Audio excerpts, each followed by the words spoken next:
Whoa, don't sneak up on me like that. Can't you see I'm praying? I'm praying for a sequel to Prey. Prey 2017, that is. Probably one of my favorite immersive sims out there. Oh, you brought Todd with you? Oh, Todd. No. You don't understand. This is a total misunderstanding. See, I meant pray, not pray or pray. I meant pray. So there's no infringement on your copyright here. Don't worry about it, Todd. Oh, you want to know about my copy of Elder Scrolls Trademark Skyrim Trademark? I don't own a copy of Elder Scrolls Trademark Skyrim Trademark for my PlayStation 3 trademark or PlayStation 4 trademark. Oh, but what I do have is this Fallout 3 trademark. Oh no, Todd, no, Todd, you don't understand. This yellow sticker clearly doesn't mean that I bought this used. I definitely bought it new with all the DLC. Todd, no, give me a few more seconds. Todd, no, wait, give me a Hello everybody and welcome back to this. Still not sure what this is, but today I'd like to tell you about a game that is near and dear to my heart. A game that would probably hit the top 10 favorite games of all time list if I went out and made one. Of course, I'm talking about Prey. The Prey 2017 remake. So I'm not talking about the original Prey, I'm talking about the reboot made by Arkane Studios here. And on the off chance someone is here looking for a buyer's guide and you're not sure if you want to buy this game, well then go out and buy this game. That's your guide. Just go buy it. It's probably like $10 or $25 or your regional equivalent. It's probably like dirt cheap by now. Just go out and buy it. The DLC is also amazing, so if that's bundled in, pick that up too. It's great. And if you've never played an immersive sim before, don't worry about it. Maybe this will be your launching off point. Maybe from here you can try out BioShock, and after that you can play Dishonored. There's a huge genre ahead of you. And maybe even if you don't like immersive sim, well then maybe this will change your mind. It's absolutely great. It's probably one of the best games out there, as this is one of those few games where your decisions speak louder than words. It's probably what I wanted the most out of Deus Ex Mankind Divided, where Deus Ex Mankind Divided, a lot of your actions don't really mean anything. A lot of it comes down to dialogue options. Same with Mass Effect, those types of games. But in Prey, you don't get dialogue options, or you get some, but most of the time it's related to your actions, what you choose to do, instead of which dialogue option you choose to pick. So go out there and pick it up. That's my recommendation. Anyway, let's talk about the game now. So Prey, when it came out, I'm guilty, I didn't buy it. In fact, when it came out and they showed that E3 trailer, it looked like some kind of horror game, and I'm not, unless your name is Resident Evil, I'm kind of iffy on horror, because a lot of horror games I find are just absolute shit walking simulators filled with jump scares. Not to say that Resident Evil doesn't have that, but Resident Evil has a certain campy flair to it, not to mention the fact that it has these high production values that a lot of these other studios can't match. So I wasn't really interested in the survival horror genre, and this game looked like that to me. I also want to mention the fact that the game was mired in controversy. Bathesda crushing these small devs. They forced this small dev team that was making a game called Pray for the Gods, that was like a Shadow of the Colossus type game. They forced them to change their name to Pray for the Gods instead, as Prey was too close to Prey, even though they're both different titles. They wanted Prey to be like first in the Google search, so they completely forced the game to change their name. Unfortunate. Also, since this is a reboot of an original series, all these OG Prey fans just coming out of the woodwork, they suddenly appeared and they were like, no man, Prey, the original Prey was so good. You played it as a Native American. That was the absolute best part. You could run a gun and you could use all these laser guns. It was so good, man. If there were as many fans as the YouTube comments suggested there were, then we would have gotten the original Prey too, not this Prey. But I'm glad we got this Prey by Arkane Studios, as this Prey is probably one of my favorite games. I need to reiterate that. But alas, it is for those reasons that I didn't end up picking the game, which kind of hurts, as I heard that the game had a sequel planned, but as they didn't sell enough copies, they ended up shelving the sequel, which sucks, so I know I'm part of the problem. But fast forward to the future, I picked up the game on sale for $25 with all the DLC, as at the time, the narrative surrounding the game was starting to shift towards being more positive. The game started spreading thanks to word of mouth. People on V were saying how good it was, some of my friends told me how good it was, and overall, the Steam reviews were actually quite positive, so I decided to pick it up and try it out for myself, as people started to say, this isn't a horror game, this is like a System Shock successor, this is like a BioShock successor, and I was really craving that kind of game for a long time, because we haven't had a decent immersive sim. We haven't had a decent Shock-style game in a long time. The last one being BioShock 2, I believe. BioShock Infinite the story was okay, but the gameplay kind of sucked a lot because it forced you to have two weapons. But I digress. So that's when I picked up the game. But let's dive into the plot now. The plot technically starts off in the Cold War period, when the USSR launches a satellite to space.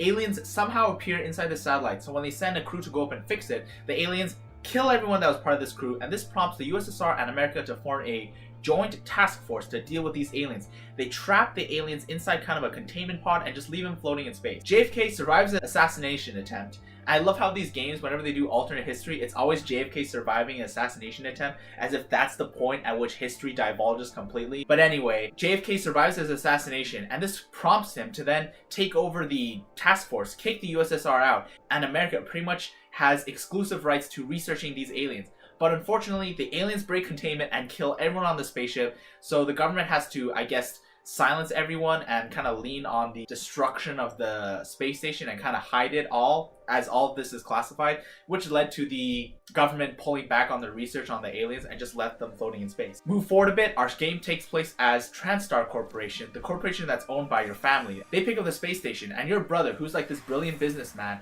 and you're this super scientist guy, you guys go up there and create all these different products that then get shipped back to Earth, and you guys make billions. You guys make tons, if not millions of dollars researching this stuff. The game, you kind of have this relationship with your brother, like in the Incredibles 2 movie, where the brother was kind of this businessman, and then the sister, who was like the brains behind the operation, like she would invent all the stuff. You've got the same relationship here, except for you can play as either a sister or a brother. Depending on which sex you choose, the game does a lot of stuff to add a little minute details. Like a nice detail I found was when I did my male playthrough and I went to the bathroom to check things out, toilet seat was up, but when you play as a woman, toilet seat was down. Pretty epic, bros. There's also a bunch of other stuff that changes throughout the game depending on if you choose to play as a woman or a man, which I quite liked. But anyways, that's the story. So now insert Morgan Yu.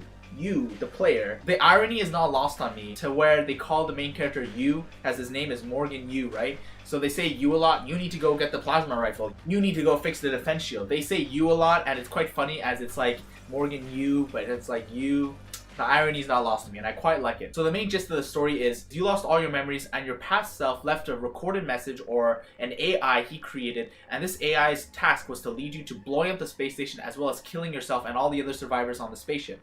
And then there's your brother who says, no, we can't kill all the aliens. Your brother comes at it from the angle of the Doom 2016 villain. He comes at this from the angle where humanity is so reliant on this technology now that to go back would just set humanity back, and it would just be absolutely impossible to just go back to where we were before. Imagine we find out the internet is bad and we have to go back to a time when there's no internet. We have to go back to a time when black and white TVs existed, when people just listened to radio. A lot of you guys just couldn't accept that. I know I couldn't accept that. I can't live without the internet now, pretty much. Just imagine living in a world where you'd have to go into 7-Eleven or something, sneak around, and then buy a porn mag instead of just going on the internet and just typing in boobies, right? Makes things a lot more difficult. The villain in this game is your brother, and he offers you a choice. He says, instead of destroying the space station, how about we just kill all the Typhon? Typhon being the alien. That's what we call the aliens. We call them Typhon. How about we just kill all the Typhon, force them back into containment, and then we can continue our research like before. He puts up some really good defenses. He says, this is our legacy. This is everything. We spent our whole life working on this. To destroy it now would just be a waste.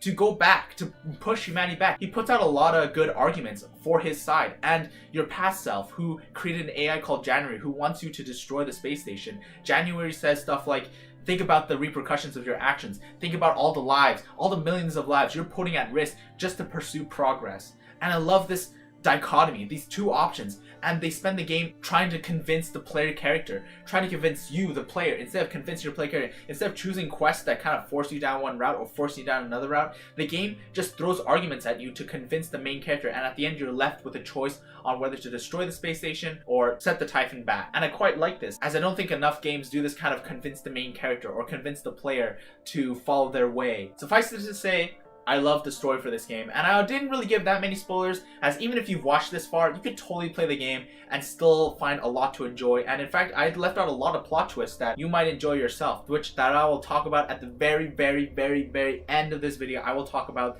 the plot twist at the end of the game, so stay tuned for that. I didn't even mention the amazing soundtrack yet. The soundtrack in this game is absolutely amazing. It builds so much atmosphere, and when it needs to be bombastic, it's bombastic. When you need to be hyped in a fight, it's hyped in a fight. When you're just walking around the space station waiting for enemies to appear, it's nerve-wracking. But it's not full-on horror. It's got that System Shock feel, that BioShock. You're creeping around like a, don't want to say post-apocalyptic, but like a remnant of what used to be. Really unnerving, but at the same time, really cool. Let's hunker down and talk about the gameplay. The first thing I noticed is this game is actually a puzzle game masquerading as a shooter. What do I mean by that? I mean that every enemy encounter in this game is structured in such a way that it's with all the tools at your disposal, it's like a puzzle you need to solve. For example, say there are humans that are under the mind control of aliens and you want to save them. Well, then maybe you should sneak around instead of going guns a-blazing. Maybe you should sneak in behind and knock out all the humans with your electric gun, with your tase gun, before you fight on the aliens head on. Or maybe you want to just kill all the humans and then turn their corpses into alien little soldiers that will go out and fight for you. There's so many ways of playing this game, and each way is kind of like a puzzle and you approach it. And the thing that really drove that home is the way the weapon wheel is structured. When you move the weapon wheel, it kind of freezes the game. The game is just stuck in time. It's almost like turn-based action, and I think this is a good way of doing turn-based action. Another being like the Fallout series where they do VATS, but that's maybe for another time. But the game really does this turn-based action very well, as you can freeze time and really think about how you want to approach the situation. You see an alien? You freeze time and you open your weapon wheel. You look at it and you say, well, this alien, he's controlling some humans, so I should probably use my electric gun. You switch to your electric gun, you electrocute them, and then you freeze time again, you switch weapon, you're thinking, maybe it's time to fight this alien. He's got a shield, so I can use my psychokinetic powers and break his shield and then shoot him. So you switch to your psychokinetic powers and then you switch to your shotgun. This freezing time and choosing weapons and having this slow-paced combat really felt like an evolution of turn-based combat turned action. And I thought that was great, and I think war games should do this. Doing this good, hit that really good sweet spot between turn-based and action, and I absolutely loved it. Another thing about the game is the enemy types. They're not, okay, straight up, that's one of the problems with the game. There are not enough enemy types in this game. There's maybe 3 or 4 enemy types, and they recycle them constantly, and it kind of sucks that you see them over and over again. But what they do have are really interesting enemy types. There's one that takes control of multiple humans and uses them kind of as kamikazes that throw the humans at you, and if they explode, it counts as you killing a human. So you want to knock out these humans before they become conscious of where you are and self-destruct and kill themselves, as well as killing you.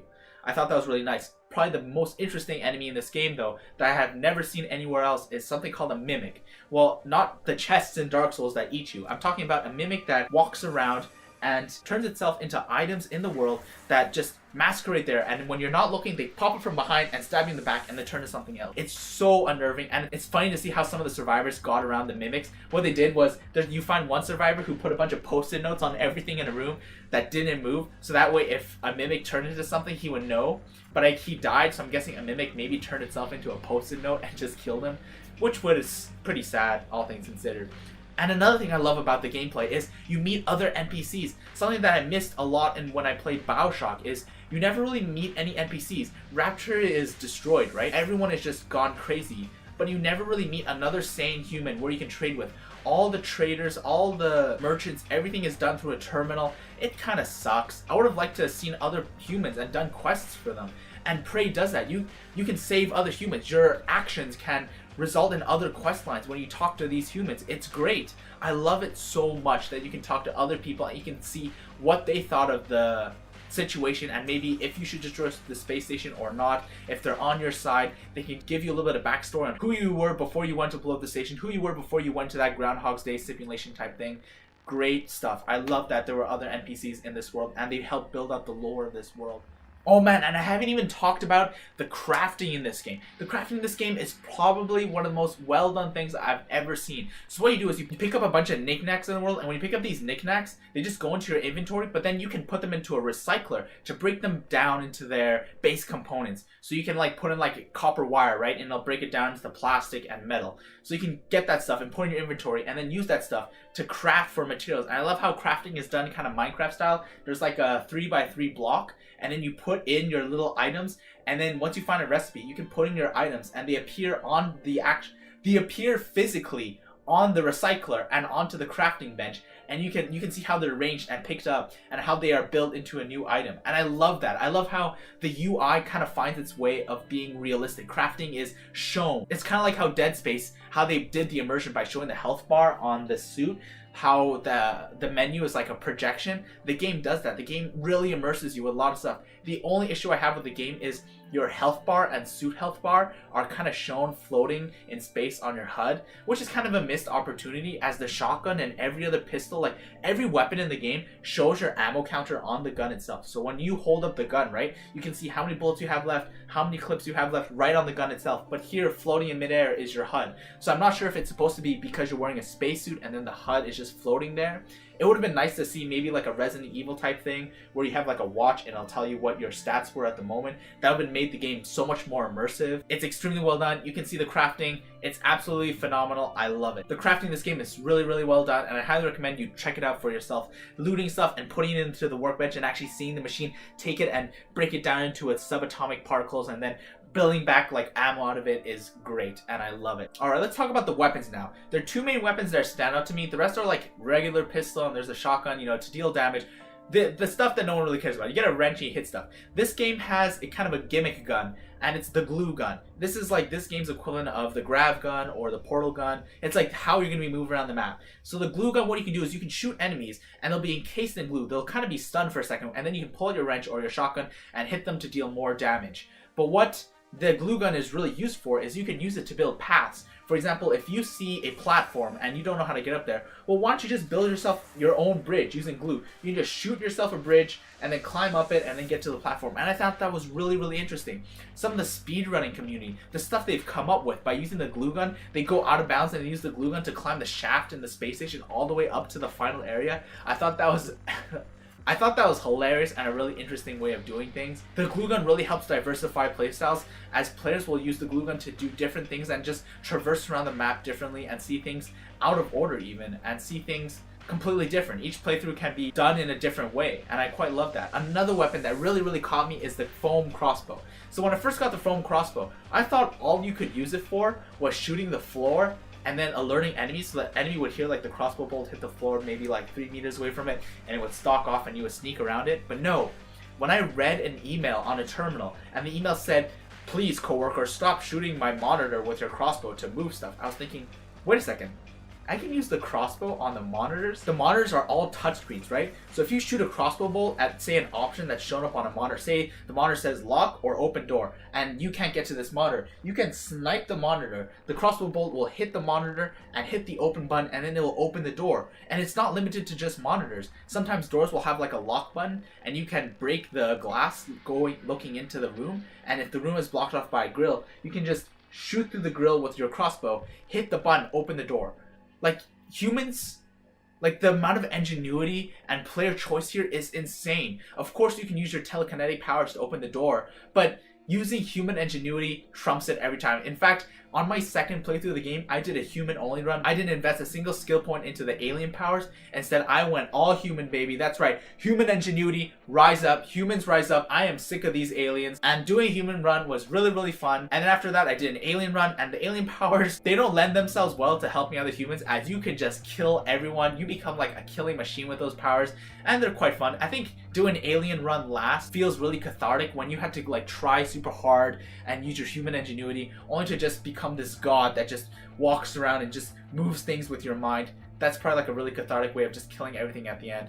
Really fun play style. Highly recommend you try it out. You can at least squeeze 3 playthroughs out of this game. One is your first regular playthrough, and then your second is your human playthrough, and the other one is you want to be alien. You can just go around killing everyone and not show any humanity. This reminds me of one of the quests in the game where you meet a prisoner who's done really bad stuff, and when you look at the monitor, I think it says he's a killer and a rapist. So you don't want to help this guy, but he looks at you and he says, "Hey bro, why don't you show some compassion and help me out of this situation?" And I thought, why not? That's the difference between us and the aliens. The aliens would have just killed this guy, but I can show human compassion and let this guy free. So I set him free, and I thought that was really nice how the characters will comment on what you did. Like the characters will say, "Oh, you're human. Why? Like, you can show compassion. Why don't you show compassion to that guy?" So I think it's high time that I talk about the ending now. So super spoilers for the plot twist. I've given you some spoilers before, but that was just kind of setting up the premise of the game. This is straight up spoilers. So I think in the game, it turns out that you are actually a Typhon going through a simulation. They're trying to put humanity into aliens. See, we spend like a long time trying to take alien powers and put it into ourselves, but we've never tried putting us into them. We never tried putting compassion into the aliens. We've only ever taken the aliens' powers to kill people and put them into ourselves. And I thought that was a really, really nice touch. I know some people hated it because it's kind of a you wake up and then none of the choices you made matter type deal. But in a world of Mass Effect 3 endings and Deus Ex just choosing a canonical ending, or Fallout, right? Fallout 1, the NCR's canonical ending, as Fallout New Vegas would have never happened without the quest of Fallout 1 ending in such a way that the NCR exists, right? Your decisions don't really matter in those games. They don't really carry over. And I think this is fine. At least this way, some of your decisions will carry over instead of none. But that's just me. Some of my friends disliked it, but overall, the gameplay still definitely carries the game, and I highly recommend you check it out. But it's not all sunshine and flowers here. There are some bad things about this game. And the bad thing, as I said previously, is the enemy variety and weapon variety. The weapon variety is really limited, but what there is really nice. You have your pistol for long range, your shotgun for short range. They just cover all the bases. I would have liked to see more like element type weapons shown in the base game, and that's where the DLC comes in. The DLC fixes all this by adding more unique enemy types. They add like a moon shark.